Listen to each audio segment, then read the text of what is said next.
BJP विधायक नितेश राणे का भड़काऊ बयान सामने आया है। आपको बता दें कि उन्होंने कहा कि हिंदुओं को अगर तिरछी नजर से देखा तो चुन चुन कर मारूंगा। आपको बता दें कि बीजेपी विधायक नितेश राणे अक्सर अपने बयानों की वजह से चर्चा में रहते हैं। उन्होंने महाराष्ट्र की अचलपुर तहसील में रविवार को हिंदू जनसभा को संबोधित करते हुए एक बार फिर से भड़काऊ बयान दिया है।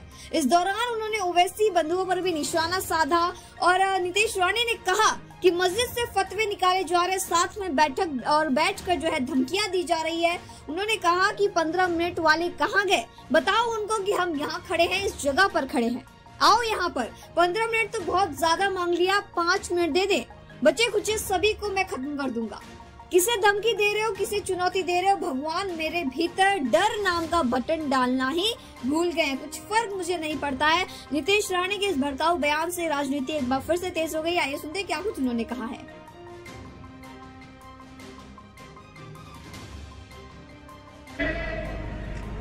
सर्व धर्म समभाव हा माझ्या देशामध्ये मानायचा नाही।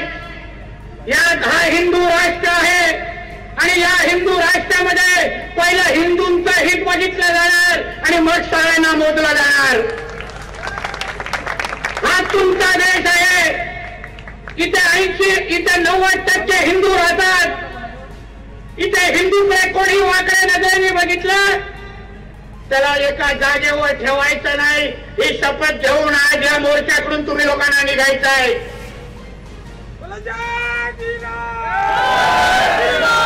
ते लोक कट्टरवाद होऊ शकतात, कट्टरपंथी होऊ शकतात, आपल्या धर्मासाठी दिवस रात्र जगू शकतात आणि आम्ही 9 ते 5 वाजता जसं दुकान बंद करतो ना तसं धर्माचं पण काम बंद करायचं, घरी जाऊन झोपायचं आणि टीव्ही बघत बसायचं।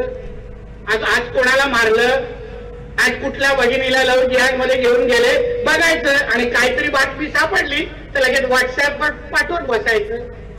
ते बोलतात ना शिवाजी महाराजांनी जन्म घेतला पाहिजे पण शेजारच्या घरी, मी काय नाही करणार। या मानसिकतेला माझा विरोध आहे। आपली ज्यांच्या विरुद्ध लढाई आहे ते केवढे कडवट आहेत हे पहिले तुम्ही लक्षात ठेवा। त्यांच्या इस्लाममध्ये हिंदू हा काफिर असतो। त्यांच्या इस्लाममध्ये हिंदूला नीच आणि दर्जाहीन म्हटलं गेलेलं आहे। कुठल्याही मौलवीला या व्यासपीठावर बोलवा आणि विचारा हा नितेश राणे बोलतोय तर खोटं बोलतोय का।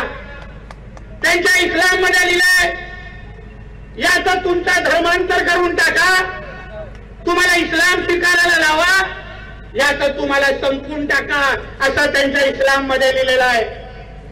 मग ते तुमचे आणि आमचे कसे होणार? कधीच होणार नाही। आमचा सागर आता उदाहरण देत होता, बोलत होता दुकानामध्ये जात असताना, खरेदी करत असताना समोरचा जय श्रीराम बोलतोय का बघा तरच खरेदी करा, नाही माझ्या पुढे बघत इथे तुम्ही दुकानांची नाव बघा, पुढे जय श्रीराम टेलर लिहिला असता आणि अब्दुल तिथे टेलर म्हणून बसला असतो की नाही? विचारा माझ्या माता भगिनींना। फसू नका, त्याला बोला तू खिशातला पहिला आधार कार्ड दाखव, तुझं नाव पहिला काय दाखव, नाही तर दुकानावर तुझं नाव लिही तरच मी तुझ्याकडून खरेदी करेल, नाही तर जा उडत मी हिंदूकडे निघून जाते आहे। ही बोलण्याची